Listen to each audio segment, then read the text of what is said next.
I want to welcome everyone today to this discussion and conversation with General H.R. McMaster. I'm Susan Elliott, and I'm the President and CEO of the National Committee on American Foreign Policy.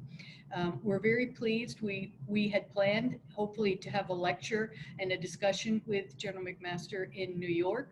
So I'd say one of the silver linings of the pandemic is that we're doing this via the virtual reality of our lives now, and we're able to get a lot more people involved in the discussion today. So we have a lot of participants, and we look forward to having a really great dialogue. But for those of you who don't know, let me just tell you a little bit about Lieutenant General Retired H.R. McMaster. He is the Fuad and Michelle Ajami Senior Fellow at the Hoover Institution at Stanford University. He's also the Bernard and Susan Lioto Fellow at the Freeman Spogli Institute, and he's a lecturer at Stanford University's Graduate School of Business. That's a lot of work to do, General, so I'm looking forward to hearing about what you're doing. But many of you, if many of you do know, he was the 26th Assistant to the President for National Security Affairs. So he was the National Security Advisor for President Trump. And he also graduated from the United States Military Academy in 1984. And he had a long and distinguished career as a commissioned officer in the United States Army. And he retired after 34 years as Lieutenant General, which is a 3-star, in June of 2018. You know, he has, I won't go over all the things that the general did in the military, but he not only led and commanded troops in Iraq, Afghanistan, and even he was in the Armored Cavalry Regiment in Operation Desert Storm. So he's seen a lot of overseas experience. And he's also been an advisor to most senior commanders in the Middle East, Iraq, and Afghanistan. So, General, I want to thank you very much for your service. But in addition to his military career, you know, the general holds a PhD in military history from the University of North Carolina at Chapel Hill. He was an assistant professor of history at the U.S. Military Academy from 94 to 96. And he's the author of the book Battlegrounds, The Fight to Defend the Free World, and the author of another book, The Dereliction of Duty, Lyndon Johnson, Robert McNamara, the Joint Chiefs of Staff and Lies That Led to Vietnam. So, and some of you maybe have seen recently, we recommended that you read his article that he wrote in The Atlantic, How China Sees the World. And he's written many other essays, articles, and book reviews on leadership, history, and the future of warfare. So, General, thank you again so much for agreeing to have a conversation with me today. And I thought maybe we would start off because we really want to hear, we're a foreign policy organization, we really want to hear your thoughts about the state of the world and the state of affairs, you know, in the U.S. and how that affects the state of affairs in the world. So maybe we thought start off with a little bit of, you give us a framing for your ideas, and then we can go into a Q&A, if that's okay with you. Great. Hey, Susan, thank you so much. Thank you for the privilege of being with you, and thanks for your leadership of an organization that I think is more important than ever. An organization that was founded by Hans Morgenthau, and I really feel a connection to him in some ways, because in 1989, our cavalry regiment was patrolling the east-west German border near his hometown of Coburg, Germany. We were out of Camp Harris, right adjacent to Coburg, and we witnessed from one moment staring down East German border guards to those border guards throwing open the gates, and then hundreds and then thousands and tens of thousands of East Germans pouring over into the West German side and showering our soldiers with bouquets of flowers, bottles of wine, hugs, tears of joy. And it was quite a memorable moment for all of us cold warriors. But I think it really, as we look back on it, it may have ushered in a period of complacency, maybe over-optimism, maybe even hubris in the 90s. And this is the belief that there had been an arc of history that had guaranteed the primacy of our free and open societies over closed authoritarian systems. There was a related assumption that a great power competition was a relic of the past. And in the defense world, in the military, there was a related set of assumptions around the so-called revolution in military affairs and the belief that, future wars would be fast, cheap, and efficient, and won mainly by America's technological military prowess. And I think all of these assumptions were setups. I mean, I think there were setups for a lot of the difficulties that we encountered in the new century. Of course, those mass murderers who used box cutters and airplanes to attack our nation on September 11th, 2001, had decided to fight us asymmetrically. And that was a shock to us. And then we had the unanticipated length of the wars in Iraq and Afghanistan, wars that were supposed to be quick, and I think wars that we thought we would take the kind of the George Costanza approach to war, if you will, that we would just leave on a high note, forgetting that you have to consolidate military gains into sustainable political outcomes. And then, of course, the 2008 financial crisis. And I think what this has done is it has shifted the emotional impetus behind foreign policy from over-optimism in the 90s to pessimism and even resignation in the 2000s. And I think what we're seeing is a renewal of kind of new forms of isolationism and isolationist sentiment. And it cuts across both political parties. So this is why I said, Susan, the work that you're doing, I think, is more important than ever, because America, as we know, has to remain engaged, to protect and advance our interests and those of the free world. As we see many of the competitions that predated the COVID-19 pandemic, many of those competitions are intensifying.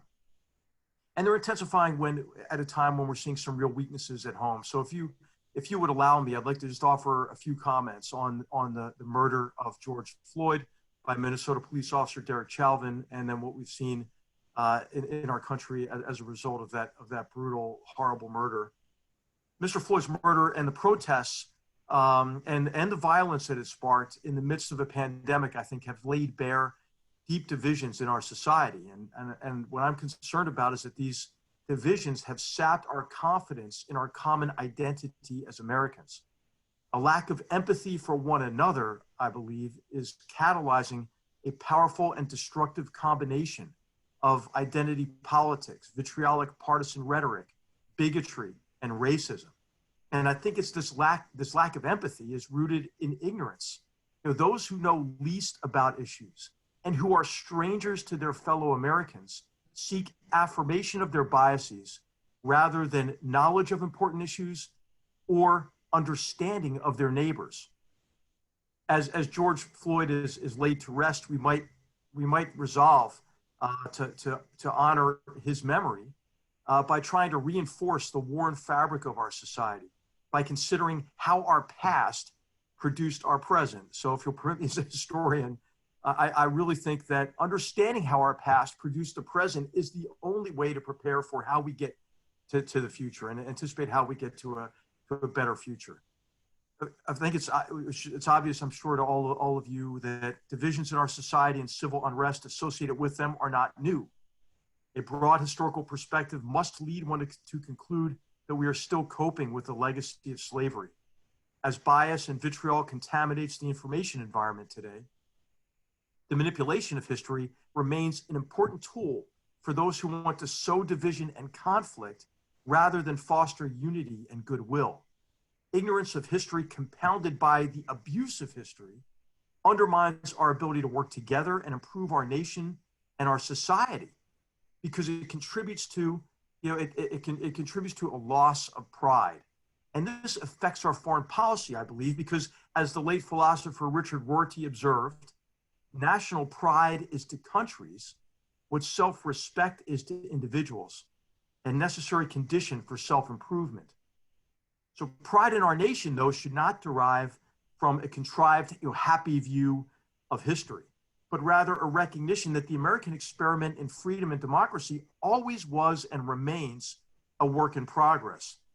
For example, the emancipation of 4 million people after the most destructive war in our history was only the beginning of a long journey for equal rights. Milestones along that journey included the failure of Reconstruction after the Civil War, Jim Crow segregation, and the rise of the Ku Klux Klan, and separate but equal.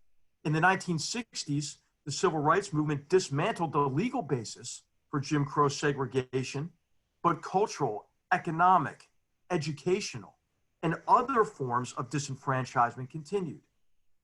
The manipulation of history was foundational to the obstruction of equal rights for Black Americans, as the myth of the lost cause portrayed slavery as benign instead of cruel, and the Civil War as a noble effort to preserve states' rights rather than to preserve slavery. But it is also an abuse of history to cast the American Revolution as an effort to preserve slavery rather than a righteous struggle to found a nation on principles that ultimately rendered that horrible institution unsustainable. It is possible to celebrate the principles enshrined in our Declaration of Independence, that all men are created equal, that they're endowed by their Creator with certain unalienable rights, that among these are life, liberty, and the pursuit of happiness, and also recognize that much of our history has cut against those principles and that work remains to fulfill them. We're fortunate that we can make progress because our republic was founded on the radical idea that sovereignty lies neither with king or parliament, but with the people. Our Declaration of Independence called for government that derived just powers from the consent of the governed. So in the months coming up to this November election, we might organize discussions, I think, around the following questions to clarify what we expect from ourselves, as well as our elected leaders at all levels of government. And I don't know the answers to these questions, but I think it's important to pose, for historians, it's all about the question, right? So first, how do we build trust in American institutions at the national and local levels, with an emphasis on police reform, police community relations, and the rule of law? Second, how to rekindle hope among rural and urban communities that have lost sight of the American dream by improving education, abolishing the soft bigotry of low expectations, strengthening families, and fostering new economic opportunity that reduces the growing chasm between wealthy and poor Americans. Third, how to urge our representatives in government to set an example for bipartisanship and address fundamental causes of polarization in America. Fourth, how to inspire more Americans to serve in organizations that bring people together from all racial, ethnic, religious, and economic backgrounds, such that, as I have seen happen routinely in our military, prejudice gives way to common understanding, mutual trust, and pride in serving the nation and one another. And then finally, how to improve civic education, to instill pride in the vision of our founders and the uniqueness of our democracy, while recognizing, as our founders did, that the American experiment requires constant nurturing and improvement. And as we discuss all this, I think we might give at least equal time to what we agree upon before we clarify areas of disagreement. For example, we might all agree that it is right to express outrage over the murder of George Floyd and police brutality directed against minorities, and also agree that it is wrong to use peaceful protests as a cover for destructive violence and criminality. I recommend Secretary Condoleezza Rice's excellent op-ed in the Washington Post. So while we should be concerned about the polarization of our society, we should remain confident in our principles and who we are as a people. We can all make a difference, and I think the National Committee on American Foreign Policy is one of the organizations that can make a big difference. We can reach out to our fellow Americans. We can engage in respectful debate. We can reject demagoguery rooted in ignorance, bigotry, and racism, and we can strengthen our democracy. As the civil rights activist and patriot Rosa Parks observed, to bring about change, you must not be afraid to take the first step. We will fail when we fail to try. So thank you for the opportunity to express those views, and I really look forward to, Susan, where you'd like to take the discussion. Well, thank you for those views, General, because I think it's important, having served in as a diplomat and for you in the military, where you have to represent your country abroad, that if you don't really understand and can't say and be able to talk about what we're doing at home, it's hard to, to try to get countries, organizations, to change and to do things. So, thank you for that. And I think one of the things that you said is that, the U.S. is a work in progress. And this is something that I've had to talk about with foreigners over the years, is that, especially countries of former Soviet Union, when I served in Central Asia, and we would, and again, maybe this goes back to strategic, one of the things you said about strategic narcissism. I just assumed, because I'm American, I love my country and I love what our country, the democratic principles were built on. And so I just thought that, everybody should want to do it our way. And one of my colleagues that was from Kazakhstan actually said, Susan, you had over 200 years to build your democracy. And if we're working in the right direction, which I think is what we've done over the years, that's the way that we're going to be successful, is to help people keep moving, in the right direction. And I think what's going on in our country today is a good example of, it's not perfect, and we've got lots of things to overcome. And have we been perfect over the years? And I think you've eloquently pointed out a lot of questions that I think we all need to consider. So I guess on that, one of the things that I very much appreciated what you've written recently about U.S.-China relations. Our organization, in addition to wanting to educate the public like we are today on foreign policy issues and present different points of view, we also do track 2 discussions. And one of our longstanding programs is U.S.-China. We have a China-Taiwan.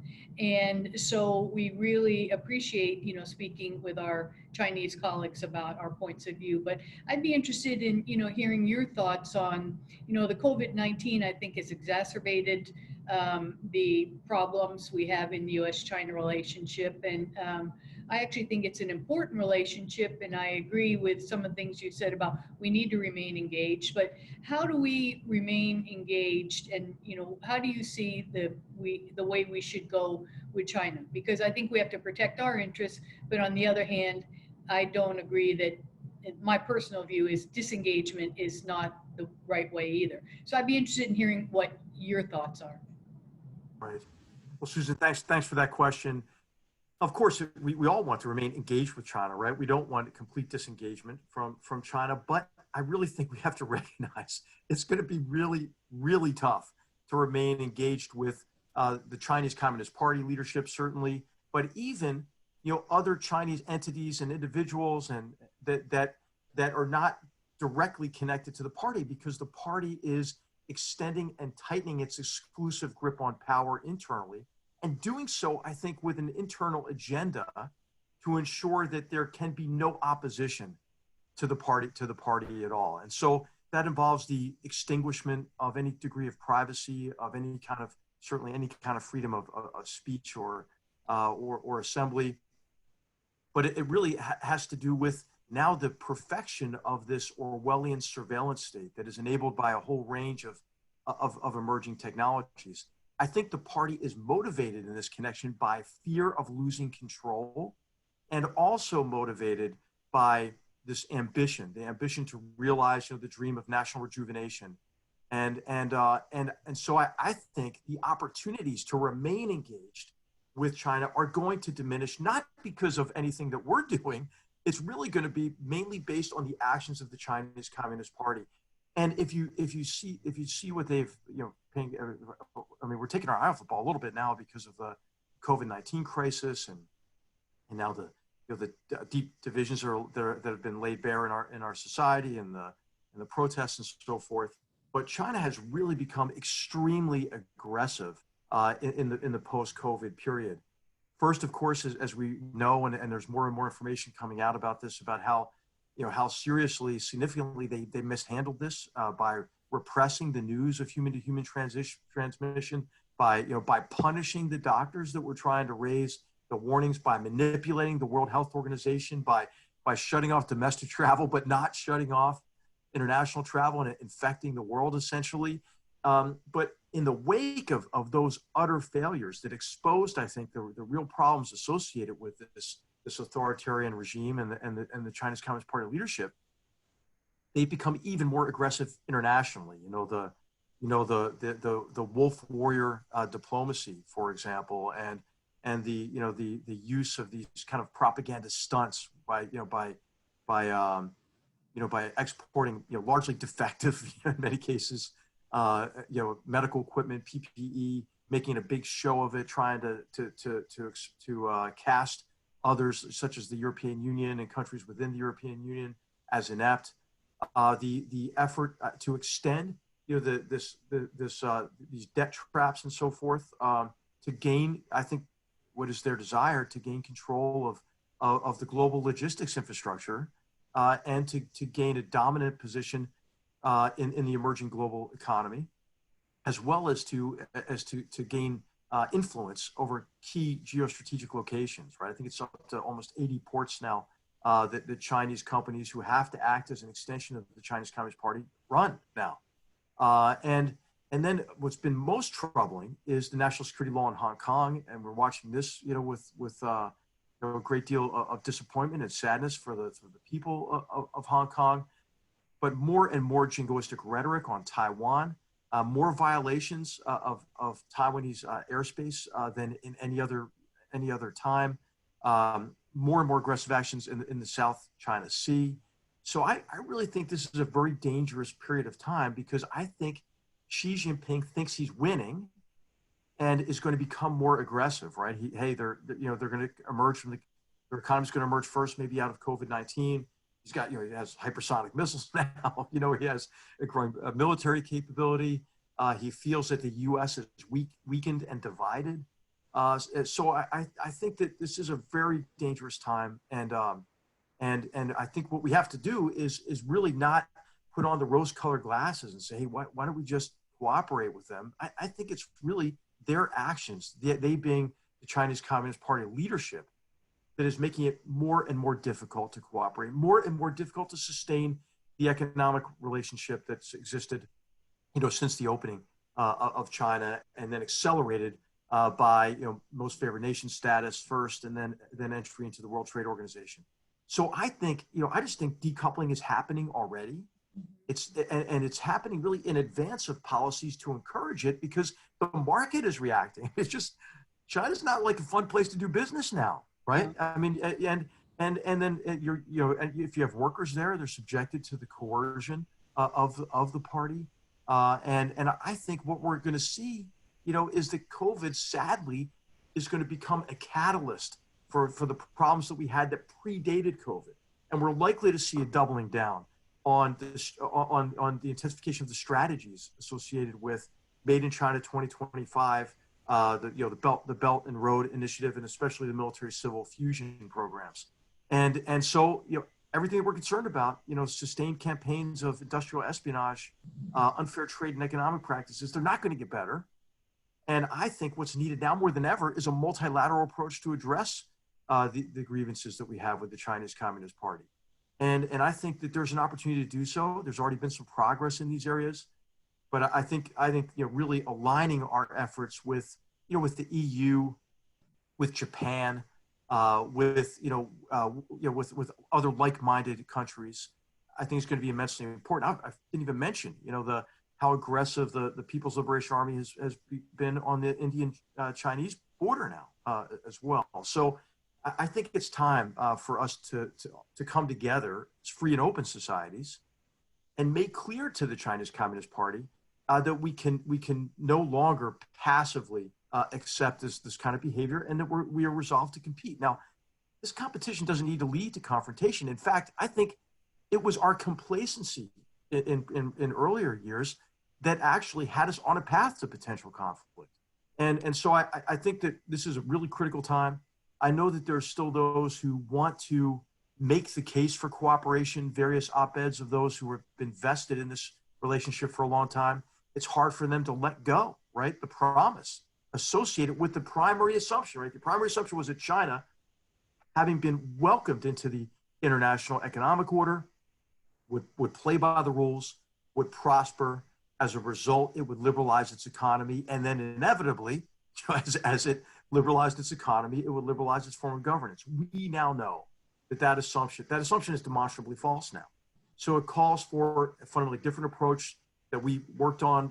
It's the unclassified versions, the national security strategy, Vice President Pence has given a couple speeches on this. I'd recommend the speech in New Guinea in particular. And I think it's a fundamentally sound policy. And as I mentioned, I would put an emphasis on the need, to make it a multilateral approach to this problem set.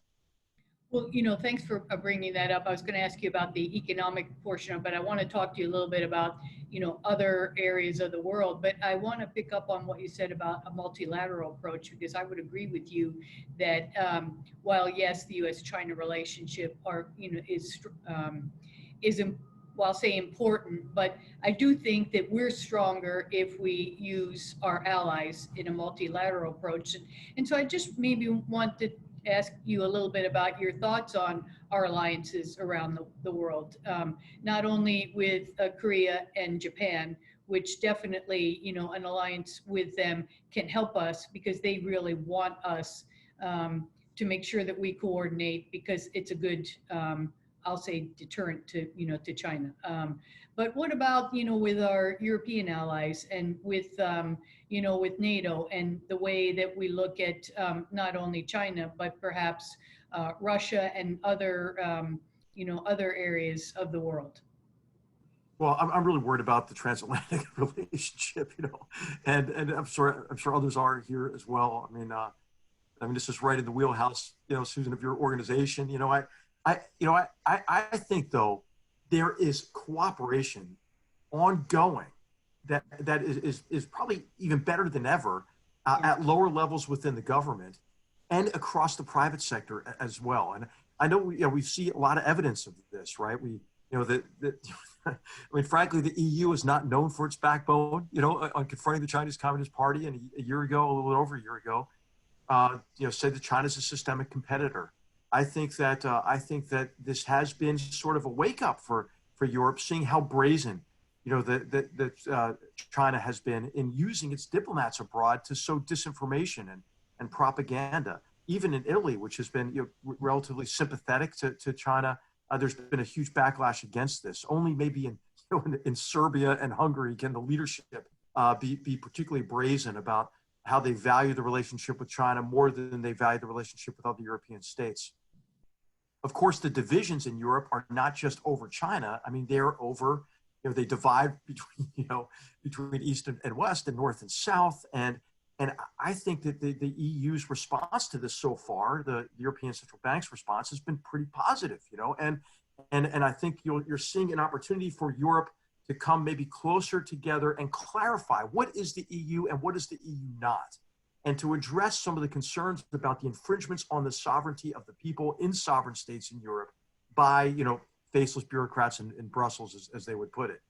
So this is, our friend Timothy Garton-Ash, who's also a fellow here at Hoover, he said nothing concentrates the mind like the prospect of death, right? And Brexit, combined with these strains in the EU, I think will be positive for the EU and for the NATO alliance as well. Like when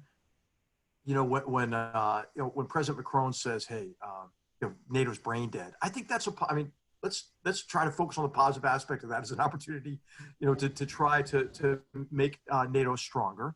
I'm concerned though, at the continuing kind of vitriol at the highest levels of government sometimes that really I think are inspired in large measure by a sense that there's not enough burden sharing. That's true. Germany is only spending 1% of its GDP on defense, while we're spending a lot of money in the European Deterrence Initiative. This is why you see these cutbacks. I think what the administration is saying, hey, enough of this, right? I mean, in fact, the cost of our rotation of troops to Europe amounted to about 33% of Germany's defense budget. And so these, as you know too, Susan, these debates go back to the 70s on burden sharing in NATO, right? So it's not new, but I wish it could be more, professional, respectful at times, and that we would again just give equal time to what binds us together, right? Especially our democratic principles and how we value our democratic institutions and need to strengthen them. I think all of anybody who's on a webinar for the National Committee on American Foreign Policy knows that the EU's problems that predated Donald Trump, right, and they'll continue beyond him. And so I think that this is an opportunity for us to really clarify our relationship with the EU, help strengthen the EU. Our other allies, I mean, I think the relationship with Japan, I think it's stronger maybe than ever. I mean, I can't think of a time when we're better aligned, and I think that's a recognition of the threats that are posed to Japan by the Chinese Communist Party and its policies. I do believe, that we have strategies, for example, for North Korea and its nuclear and missile programs. China has a U.S. strategy, right? China tries to use these challenges opportunistically to drive a wedge between the United States and our allies, to drive us, out of the region as the first step in isolating their regional rival, Japan, right? And I think the overall goal is to create an exclusionary area primacy across the Indo-Pacific region. Again, this because China has been so brazen that it is, I think, awakened not only the South Korean people, Japanese people, but those Southeast Asian countries that we have strong relationships with, some treaty allies. So I'm optimistic about the future. We have to work at it, though, and we have to we have to take concrete measures, I think, to counter some of this aggressive action by China. You see a lot of that happening, though. It doesn't make news a lot of times, but I think an example is that December 2018 indictments and sanctions against APT-10, the Chinese Communist Party cyber espionage organization. I think David Sanger's on here. He's written extensively about APT-10 and its role. But I think it was 15 nations. I think that's right. 15 nations simultaneously working together. So this is really a Department of Justice level multinational effort that was ongoing. And then, of course, our diplomats at state are working together on this effort. Keith Kroc, who's the Undersecretary for Economics at state, I think is doing some very good work on fostering stronger cooperative relationships with free market economic systems, countries with free market economic systems. So I think the cooperation is much better than most people think. But I wish we had just a better conversation going, maybe at the highest levels about our futures and the need to work together. Yeah, well, and I guess I would agree with you, because I do agree that what you've just outlined on multilateralism, is very important, because what we need to do is, in order to protect against any kind of threat we might see from China or other adversaries, we've got to make ourselves strong. So if there's a cyber threat, how do we, if you look at Huawei or other kinds of things, how do we make ourselves protected and strong enough so that we can feel strong that we don't need to worry about these kinds of threats, or that we're prepared for the threats when they come about. And that's why I would agree. And again, I'm more of a European specialist, but I would agree there's plenty of room for work with the transatlantic relationship, but I think that's extremely important, as is our relationship with with South Korea and Japan. Well, I think I've got so many questions here, and they keep popping up, that maybe I'll start asking you a few questions. The only other thing that maybe, because you talked about multilateralism, I want to just ask you, and then I'll go into the questions, is, what are your thoughts on some of the treaties that we're in? And I know we came out of the INF treaty. I was in Moscow when we negotiated the New START treaty back in 2010. So, for me, I know all the hard work that went into that, and I would hate to see us, not continue with that. But I'm wondering what your thoughts are on, some of our, not only our alliances, but on our, treaties that we have in the treaty obligation, especially in relation to nuclear weapons. Right. Well, I would just say that I think getting out of the INF treaty was well overdue. I think we should have gotten out of it much earlier, because just the basic fact that if only one side is adhering to a treaty, it's a fantasy. It's only, that treaty exists only in your imagination. And it was clear, really, under President Obama's administration, that Russia was violating the INF, and the administration made its concerns clear to Russia. Russia had plenty of time. Vladimir Putin and the Kremlin had plenty of time to address those concerns, respond with a higher degree of transparency, ending some of these programs that violated the INF Treaty.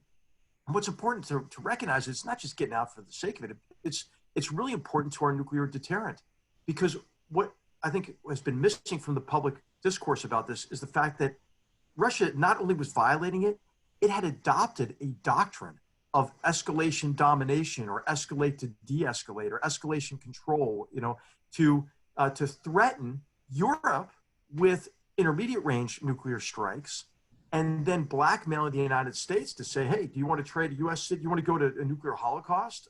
And so this would be a way to have this coercive capability, a stated policy that could coerce our allies in Europe, and then allow maybe Russia to conclude that actually the growing forces it's placing in its western sector there would be able to maybe accomplish its objectives through the use of force, maybe an expansion of their invasion of eastern Ukraine, for example, and the belief that Europe wouldn't respond to that, and NATO wouldn't respond to. Ukraine's not a NATO country, obviously, but the Baltic states, for example, or Poland. So I think it was overdue. And then the other dynamic that's changed is that China is developing these capabilities and is not a signatory to the party, and therefore we were in a significant position of disadvantage with conventional intermediate range missile capabilities in the Pacific.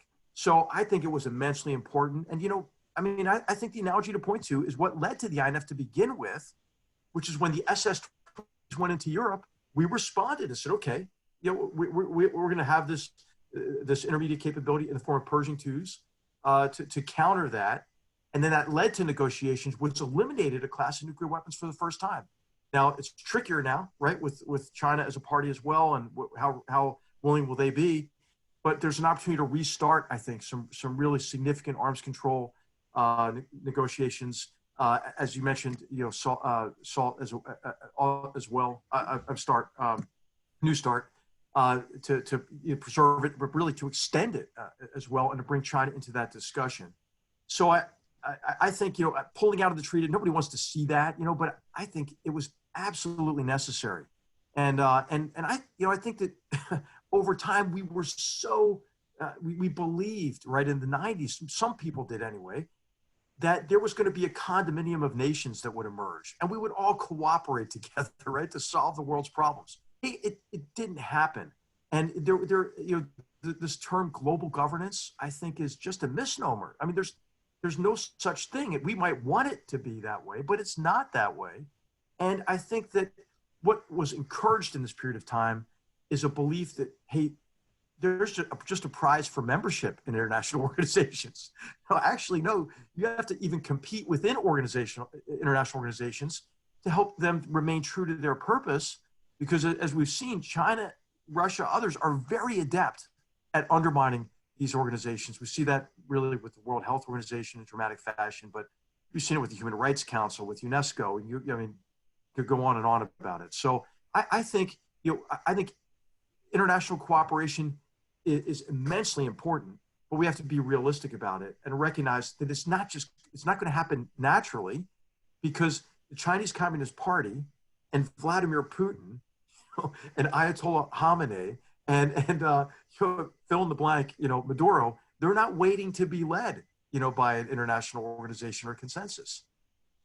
Yeah, and I think one thing that the pandemic and the current situation in the world has made me realize is that perhaps we need to look, having been a diplomat, we need to look at not going back to the way we used to do things, but are there new ways, to create this kind of global cooperation and global leadership, which to me, I think the U.S. should be at the top of, but with in coordination with, our friends and allies. So I'm going to start with the questions, because I've got a whole bunch of them here, General. But one of them specifically, and this is about Northeast Asia, but not specifically China. It's from Albert Hong, who's with Radio Free Asia.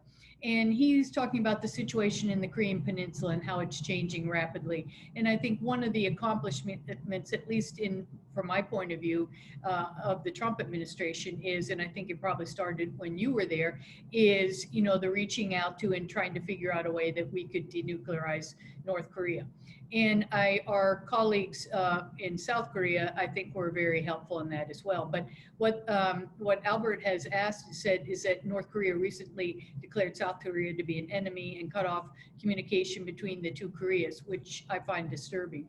And I wonder if you might be able to give your point of view, it says, on the North Korean behavior, how that's going to affect the security of the Korean Peninsula, and, you know, how the future of the Korean government and the U.S. government, you know, how should we respond? I mean, what would be your advice on that? Well, I think the step that we skip oftentimes is we forget to ask the question, hey, what is really motivating the other, right? In this case, you know, the Kim family regime. And I think what we tend to do, because we don't ask that question and think about it, like what is the, you know, what are the emotions and what is the ideology that's driving and constraining the other? We have an approach that we tend to mirror image, and we think, well, they must be behaving in a way that we would behave in their situation. And with North Korea, that's led to this assumption that, hey, the Kim family regime wants nukes, you know, for deterrence, right?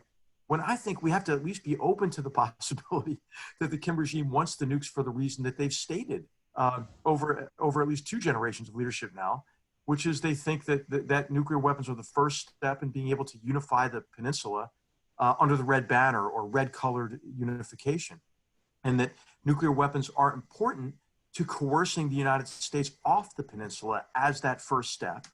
And I think that this is why the regime believes it has to have nuclear weapons. The regime also needs to define the South as an enemy.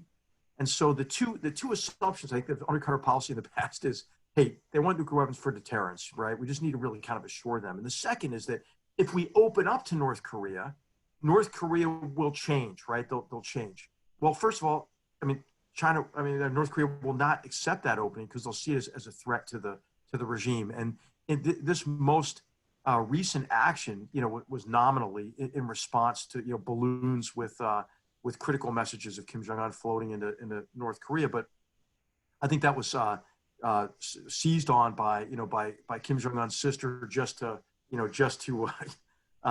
make a point that they were waiting to make and to try to cut off that relationship because they see it as a threat. Now, the pressure on the North Korean regime may be quite high right now, right? And what are the indicators? The indicators are, you know, long periods of absence by Kim Jong-un, you know, that first 3-week period, but then a subsequent 3-week period too, which is relatively, unprecedented. And then reports of binge buying in Pyongyang. You also have, I think, a concern of the regime. There is a new kind of wealthier class of privileged people in Pyongyang that didn't really exist before. And what happens when their quality of life starts going down? Will there be internal opposition to the Kim family regime? And of course, we know that there hasn't even been one case of COVID in the North, which we know is ludicrous, right? Exactly. And what we've lost track of as well is that I think this is still true, but year to date, North Korea has launched more missiles than they have in any other previous calendar year. At least that was the case about a month ago.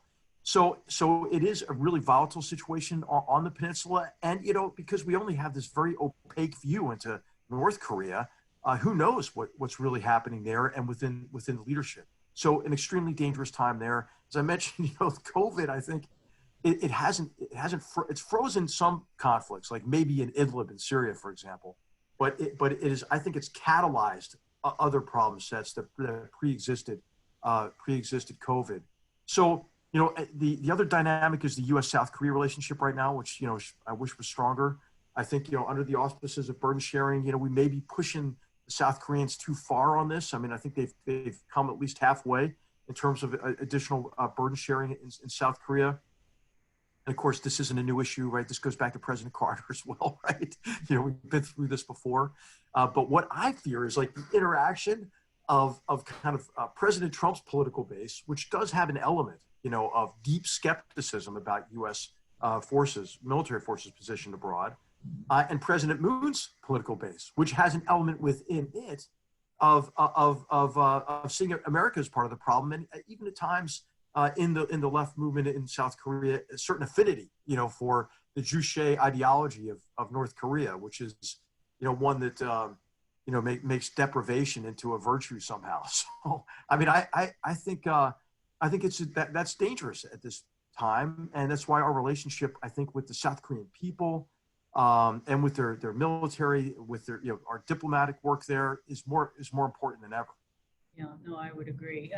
Here's another question, and I'm going to take you sort of to a different part of the world, but from one of the participants said, your writing on the Vietnam War miscalculations are some of the most illuminating writings on policymaking with an adversary whose decision-making process were different from our own. Do you think that there are lessons we can take from that to the present day with regard to our policy toward Russia, toward Iran, and other geopolitical rivals? Well, thanks for that question. I mean, that is the main theme in this book that I've completed. That's it's printed and sitting in warehouses now, waiting for supply chains to sort of come back together, and I think it'll be mid-September or something. But the argument that I make in the book is that our policy is undermined oftentimes by what I'm calling in the book strategic narcissism, which is the tendency to define the other only in relation to us, and then therefore to assume that we have almost absolute agency and control over the future course of events. And what we don't do is we don't recognize the agency and influence that others have on the future course of events. We don't ask questions that have to do with what are the emotions and ideologies that drive and constrain the other, and what the historian Zachary Shore calls strategic empathy in a great book called A Sense of the Enemy that he wrote years ago. And so what I did when I came into the job as National Security Advisor, I was cognizant of some of the pitfalls in era decision-making. One of those pitfalls was that the president was basing foreign policy decisions mainly on his domestic political agenda, right? To get elected in '64 in his own right, and then to pass the Great Society legislation in 1965. And he saw Vietnam principally as a danger to those goals, and therefore was basing his decisions on Vietnam about how not to jeopardize place these objectives in jeopardy. And so we didn't really, therefore, have a discussion of the long-term costs and consequences of the decisions he was making. Right? I mean, it didn't come with one big decision. The Americanization of the Vietnam War really slunk in on cat's feet, right? And it was every decision the president made seems, in retrospect, to have led inexorably to war, but that's really not what Johnson wanted, really, even. Yeah. So what I did is we created a process that would define these challenges to national security on their own terms, that would identify the vital U.S. interests that are having to do with security and prosperity and influence that were at stake in these challenges, and then view those challenges through the lens of the vital interests, craft overarching goals, more specific objectives, and then importantly, make a series of assumptions about the degree of agency, influence, control that we and like-minded partners had over that problem set.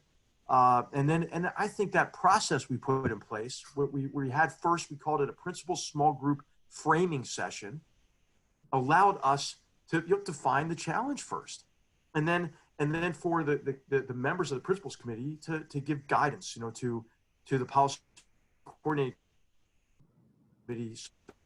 They could develop options, plural, for the president, which was the second lesson I took. Is that what happened is, in the lead up to the Americanization of the Vietnam War, President Johnson made pretty clear what he wanted in terms of the option, right? And then everyone fell into line with that and gave him the advice he wanted to hear. And so what we insisted on is that we would present multiple options to the president, and then we would then examine the relative advantages and disadvantages, risks, mitigation, residual risk associated with these, to help the president make the best decision that he can make.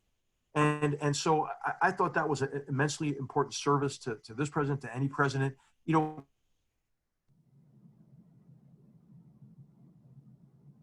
Peter Rodman is with Presidential Command, which I recommend. He makes this point as well in his conclusion. Give that president, what the consensus view is, because nobody else who's giving the president that view was elected. Right?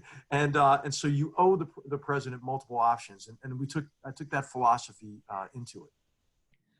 We have a question from one of our trustees, Nancy Soderberg, and she was asking about the TPP, which we are no longer in, and Japan has kind of taken a leadership role on that. But, in your discussion of multilateralism, and I think to me, economic multilateralism is important.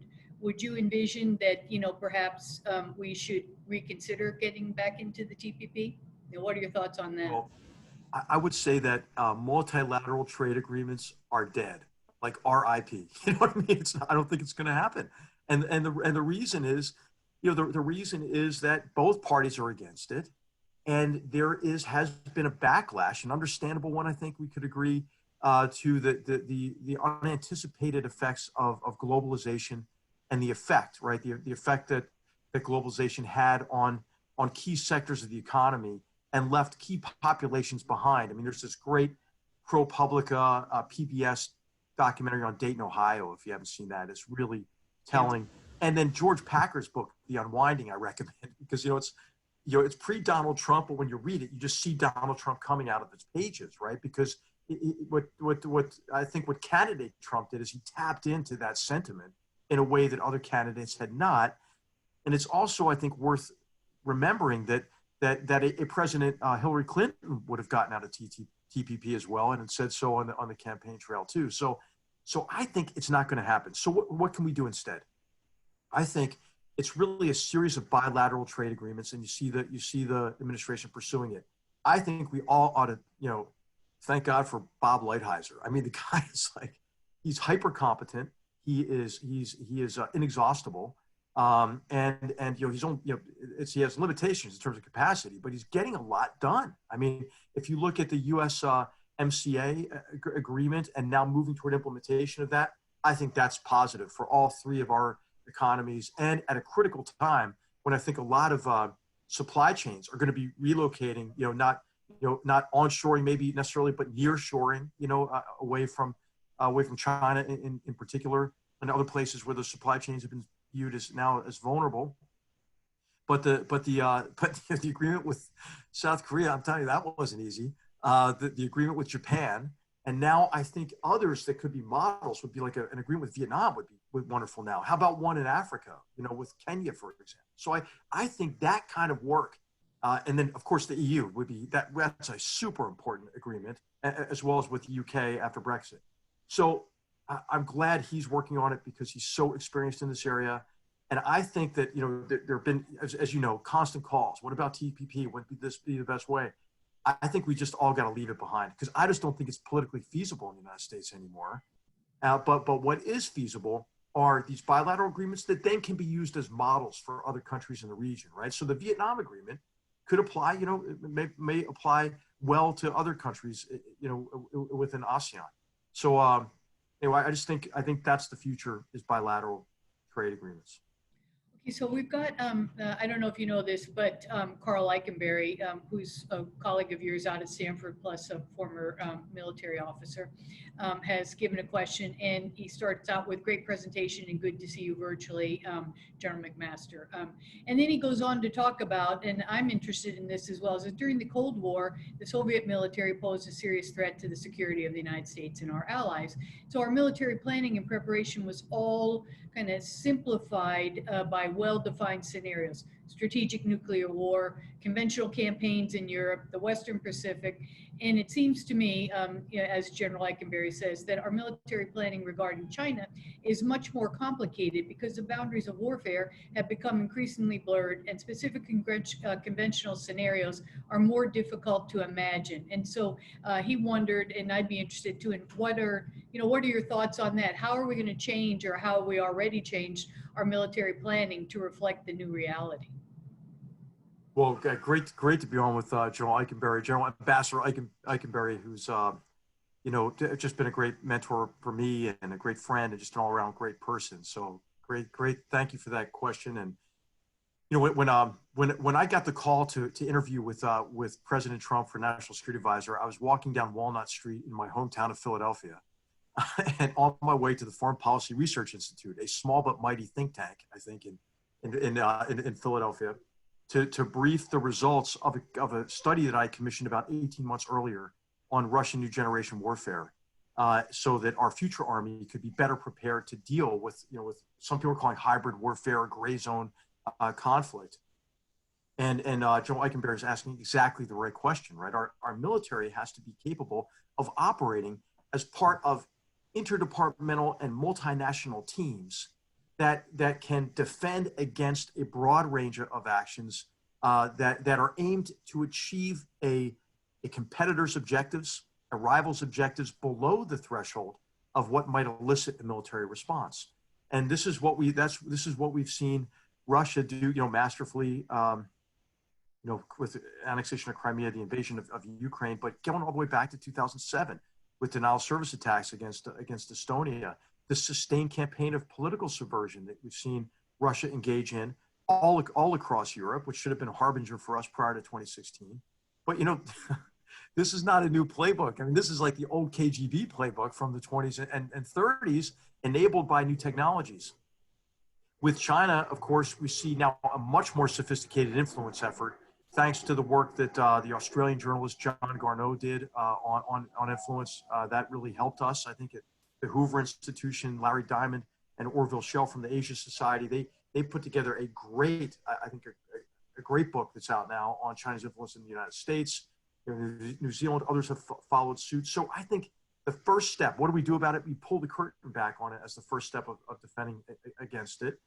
We educate people about it, and then I think that we have to also focus inward, as you mentioned earlier, Susan. Right? I mean, one of the ways to protect against this is to strengthen ourselves. I mentioned my deep concerns about divisions in our society at the outset, and how national pride is a form of self-respect. I think that's important for us.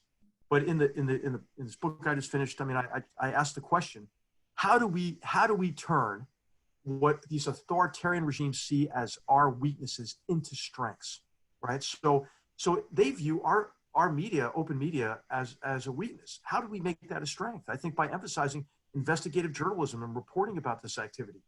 I think it is, Americans having more confidence in media and journalism, and maybe our journalists, realizing that, hey, some of these issues transcend Donald Trump a little bit, and let's talk about them, and what we agree on. Rule of law is seen as a weakness, right? Because it would dilute the parties' control in China. But rule of law in the countries that China is targeting with this campaign of co-option and coercion and concealment, rule of law is the best antidote, right, to the Chinese Communist Party's use of corrupt officials, for example, as a way to indebt those countries and then to gain coercive influence. So I just think that strengthening democratic institutions and processes is important. So the work of like the NED and the work of USAID and others, it's been disparaged over the years. I think that there are those who are in the school of retrenchment who are particularly skeptical about these efforts to help others to develop democratic institutions, processes, rule of law. But that's the long fight, right? And education is an element of this. But I think Joe Eichenberg is absolutely right. I mean, think about China's use of maritime militias, for example. I mean, they're trying to, again, accomplish their objectives below the threshold of what might elicit a military response. And so this calls for like really a high degree of integration of military and intelligence and law enforcement and informational efforts. And our government sometimes is not that agile in these areas, right? So, I think it's the private sector. So the private sector has a role in this, and I think in the book I try to recommend ways the private sector can contribute to these competitions and help make us more secure and help ensure that future generations enjoy the freedom and prosperity that we've enjoyed. And these, I think, these threats are significant. Well, General, we really are out of time, but there's one quick question that I hope you can answer before we finish, because we have a lot of our members are interested in U.S.-Russia policy, and this is a question from Alexander Motul, and it's: what should U.S. policy toward Russia and Ukraine be, especially given the Crimean occupation and the war in the Donbass? I mean, should we still keep the sanctions? Should we look to rethink our policy? What do you think about that? I know you can't do it in a short period of time, but if you Yeah. could, what do you think? Well, I think we need to keep the sanctions in place, and because I think what Putin has to be, he has to be convinced, he has to be deterred, right? And I think the sanctions are a way to deter, because I think it's important to impose costs on the Kremlin beyond those that they factor into their decision making at the outset of these aggressive campaigns. I think Putin's in a tough spot right now, you know, and I don't think it's time to let the pressure off. I think we should have positive relations with as many entities within Russia that lay outside his immediate circle, but we ought to keep the pressure on him, right? So look what he's going through now. It was supposed to be a triumphant celebration of the 75th anniversary of the end of the Great Patriotic War. That got postponed because of COVID. The COVID response has been problematic. You know, the government's lied, you know, about the extent of the disease in Russia. Rural hospitals were unprepared to cope with it. Oil prices collapsed. The offensive in Idlib province that he's enabling in the latest episode of serial mass homicide in the Syrian civil war is stagnated, with Turkey moving 2 divisions into northern Idlib after Russians were complicit in killing you know, scores of Turkish soldiers. That his proxy war that he's fighting, you know, with Russian mercenaries on the behalf of General Haftar in Libya has ground to a halt also, because Turkey's fighting a proxy war against Russia there as well. I think that it's time maybe for the Kremlin to realize that Russia's future lies in more responsible international behavior that could result in an alleviation of sanctions, that could allow the Russian economy to grow more toward its potential, and then to hopefully, I think, you know, in decades to come, or however long it takes, for Russian leadership broadly to recognize that their future lies mainly in Europe, to the west rather than to the east, where they, you know, I mean, there are, and I don't want to get into the China-Russia relationship enough time, but it's a great question. I don't think the pressure should be let up now. I really don't. But I think the sanctions should be continually adjusted, right, based on being as smart as possible, to sanction those who Putin has maybe on speed dial, and are helping prop up his regime, but by cultivating positive commercial relationships, and other relationships with those that are outside that immediate circle. Well, General, we've gone over time, and I want to thank you very much for your very thoughtful answers, and I also want to thank our listeners for a lot of great questions, most of which I couldn't get to. So I think that means that we need to have you back again to talk some more. But anyway, thank you, General McMaster. Thank you for your great service. Thank you for your continuing service in helping us to understand and be aware of not only history, but, you know, how we can make a better future for our country, both inside the U.S. and abroad. So thanks again. And I look forward, I haven't met you in person, but I look forward to meeting you in person sometime soon. Yeah, I look forward to that too. Thanks to you. Thanks to your awesome organization, Susan. As I mentioned, it's more important than ever that Americans have really respectful discussions about these issues, and your organization is just dead in the center of that. Thank you so much, and thanks to everyone who participated today. It's a privilege to be with you. All right.